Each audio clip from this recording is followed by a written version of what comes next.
lebih baik yang kita bisa mampu sibuk sama adik-adik kita mungkin aktivitas kita sebagai solusinya yang sederhana gimana tanggung jawab kita tuh pertama yang paling penting sebagai pekerja iya kalau punya istirahat satu tutorial online kalau misalnya malam mungkin siap ini yang paling berat. Mau yang soft landing atau mau yang hard landing solusinya? Kalau mau yang hard landing gampang, jangan diteruskan UT-nya. Kalau yang mau hard landing gampang, solusinya adalah jangan diteruskan karena ternyata konflik. Itu kalau mau hard landing. Karena yang namanya belajar emang kayak gini, teman-teman. Nggak ada yang namanya belajar habis waktuku ya, Mas ya. Mungkin ada yang gimana solusinya baru dan kita bisa memasukkan yang mana ya. Jadi teman-teman sebenarnya maunya yang soft landing ya, bukan yang hard landing. Kalau mau yang soft landing adalah mau segera mengidentifikasi yang tidak bisa di mana. Yang tidak bisa komputer ya segera tahu bahwa saya memang lag, saya memang nggak tahu tentang komputer.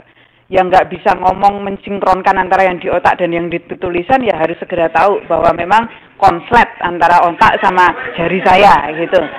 Yang punya Pak RT ini kayaknya ke depan gitu. Pak RT bawa otaknya tuh Pak RT ini.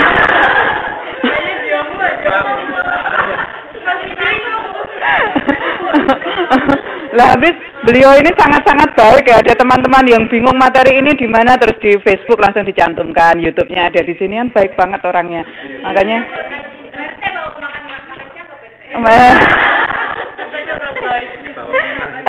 tentang sendiri ya.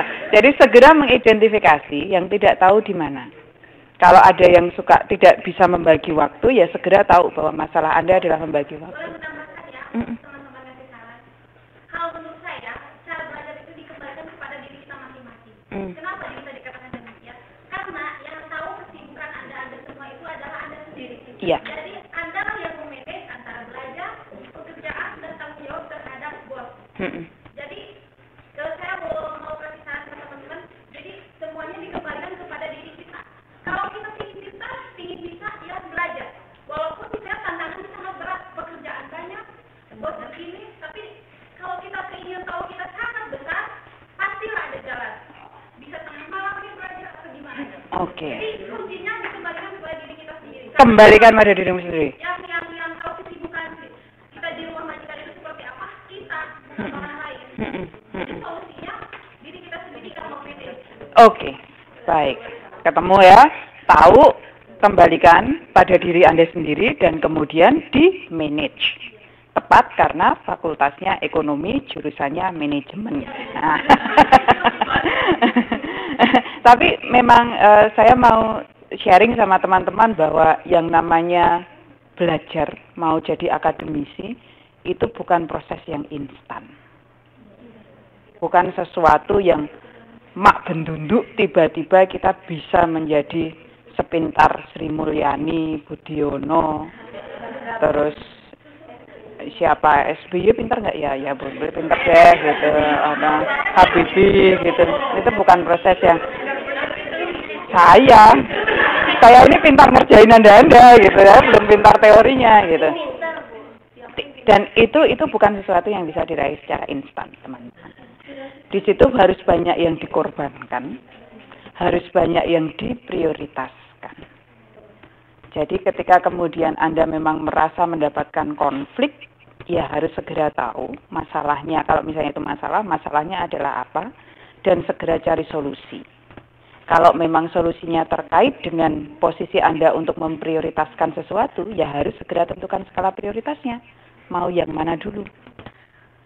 Kayak zamannya kita pacaran itu loh, mau pacaran dulu apa menikah dulu gitu kan gampang kan? Mau prioritaskan yang mana dulu gitu. Kalau kemudian permasalahannya itu terkait dengan hal-hal yang teknis, ya harus segera tahu yang teknis itu masalahnya apa dan harus segera dilakukan. Kalau kemudian teman-teman meminta lebih dari saya untuk ngasih solusi, saya nggak bisa tahu. Karena saya pun juga menghadapi masalah yang sama dengan teman-teman. Akhir pekan yang lalu saya mengurung di tempat belajar saya dengan tujuan adalah bikin PowerPoint untuk semua pertemuan kelas tutorial manajemen. Selesai, Pak Jadi ketika kemudian Anda belum baca itu menusuk hati saya yang paling dalam. Dan pada saat itu saya menghilangkan prioritas untuk belanja jalan-jalan ke Chungli yang teman-teman waktu itu ada yang ngajakin jalan-jalan. Saya menghilangkan prioritas untuk makan bersama, saya menghilangkan prioritas untuk telepon suami di rumah. Online-nya jadi mati dulu dengan tujuan memang saya bermain prioritas untuk mengerjakan itu dulu supaya saya nggak terjebak konflik. Dimaafkan. Iya. Kalau Anda merasa bahwa kondisi Anda sekarang itu sangat terpuruk, sangat terhina dan sangat ternista gitu, itu karena Anda melihatnya ke atas, mendongak, yang melihat orang lain kondisinya jauh lebih baik. Anda perlu juga untuk melihat ke bawah. Melihat ke bawah itu misalnya apa? Belajar, memutuskan untuk kuliah, masih bekerja, masih tinggal dengan keluarga lagi. Itu kondisinya makin terseok-seok lagi. Baru mau belajar, kantor nelpon. Baru mau belajar, anaknya nangis. Baru mau belajar, suaminya ngajakin jalan-jalan. Ya kan? Itu kondisinya makin terpuruk lagi. Jadi jangan cari standar untuk mensyukuri segala sesuatu kan, standarnya jangan lihat ke atas. Tapi lihat ke bawah. Saya sih sampai sejauh ini takjub dengan teman-teman yang mau bergabung dengan UT Taiwan. Karena nggak ada yang bilang kalau kuliah di UT Taiwan itu gampang. Saya bisa mengatakan bahwa selamat, Anda terjebak di dalam masalah. Teman saya masih ada di sana ya, Mas? Mbak Erit masih ada di sana ya? Boleh bentar ya, tak bawain contoh ya teman-teman yang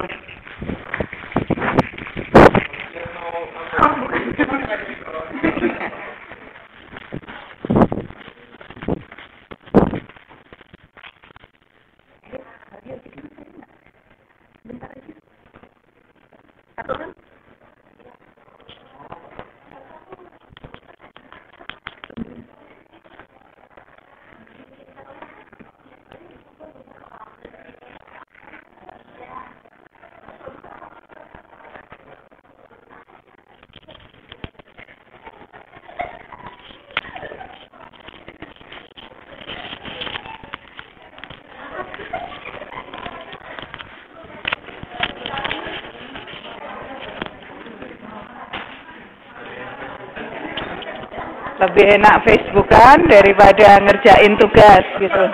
Nah, saya punya 2 sahabat saya yang pada hari ini menemani saya sampai datang ke Taipei supaya saya bersemangat bangun pagi. Ditepokin kayak burung dara. Dia dimasuk juga itu, Pak Denny udah datang itu. Oke. Mbak Erit datang dong, datang ke sini dong. Ini namanya Vio, orang BPPT kalau di Indonesia. Terus apalagi saya perkenalkan, orang Indonesia, Batak tapi banyak Bogornya. Terus ini namanya Erit, orang Gajah Mada, kemudian juga sedang sekolah di sini. Saya boleh dapat statement dari teman-teman, menurut teman-teman yang UT ini seberapa dahsyat atau tidak dahsyat, terjebak atau tidak terjebak. Kemudian menurut teman-teman begitu tahu mengenai kondisi kuliah dan semangat mereka belajar, apa yang bisa di-sharing? Justru mereka yang share ke kita.